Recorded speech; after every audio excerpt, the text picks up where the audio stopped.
Nucleic acids जो होती हैं वो दो तरह की होती हैं। एक होती है डीएनए, जिसको कहते हैं deoxy ribo nucleic acid, deoxy ribo nucleic acid. और दूसरी होती है आरएनए, इसको कहते हैं राइबो न्यूक्लिक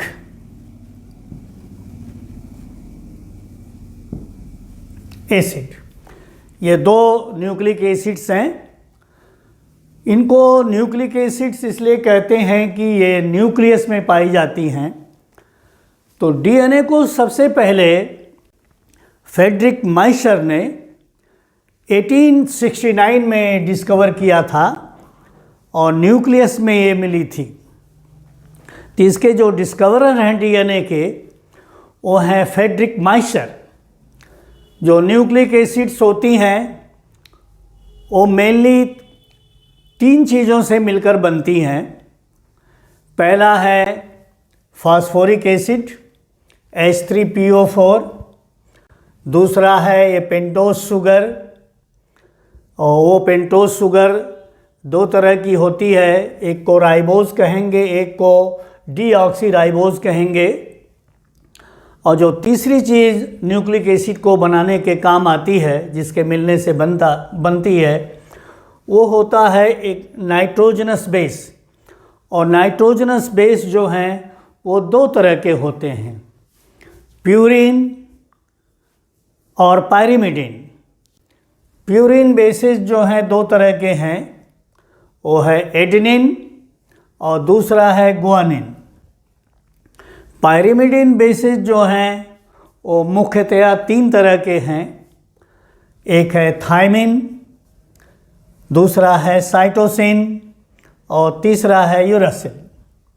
ये तीन जो है नाइट्रोजनस बेसिस हैं। फास्फोरिक एसिड, जिसको आप जान ही गए H3PO4, इसका फॉस्फेट ग्रुप लगता है। और दूसरी चीज़ होती है कि उसके डीएनए के बनने में एक शुगर लगती है, जिसको कहते हैं पेंटोज शुगर। पेंटोज शुगर के मतलब हो गए जिसमें 5 कार्बन शुगर हैं। तो इस शुगर में 5 कार्बन होते हैं।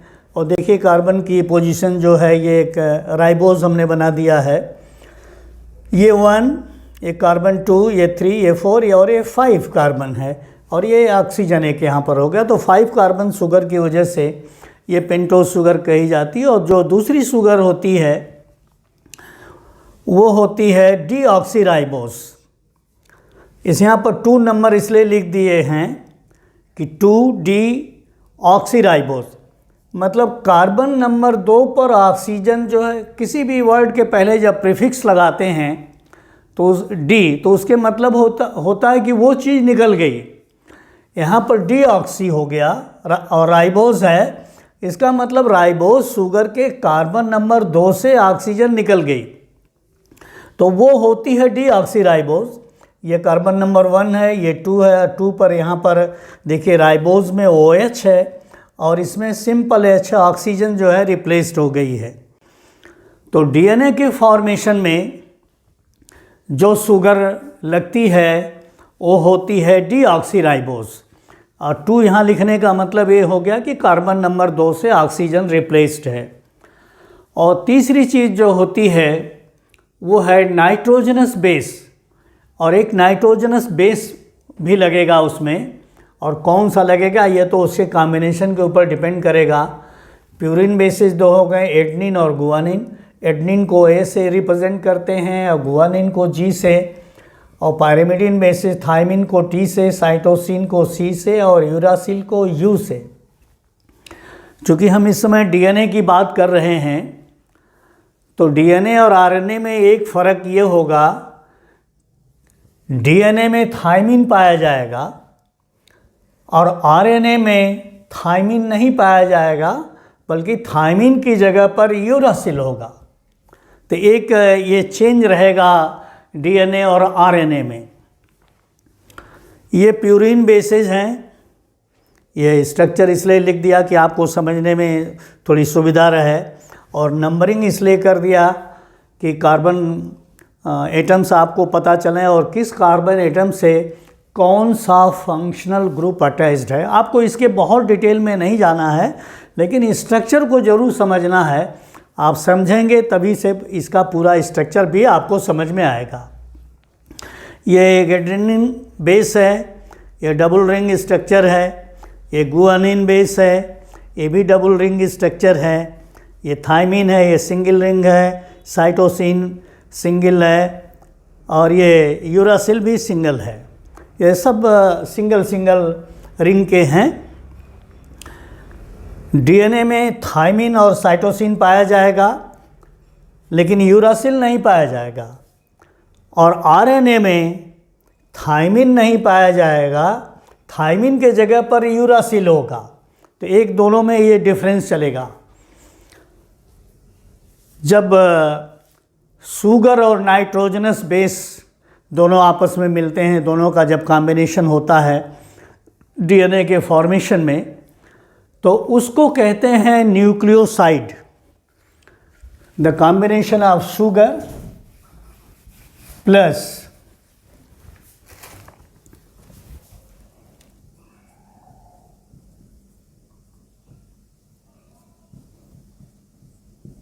nitrogenous base is equal to nucleoside।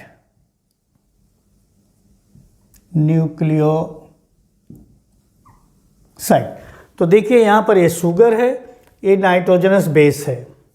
तो इन दोनों के कॉम्बिनेशन से जो चीज़ बनती है उसको कहते हैं nucleoside.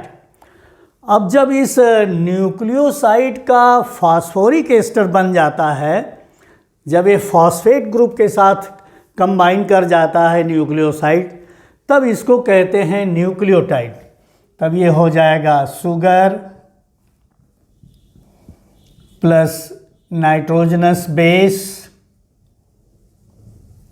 Plus PO4 phosphate group.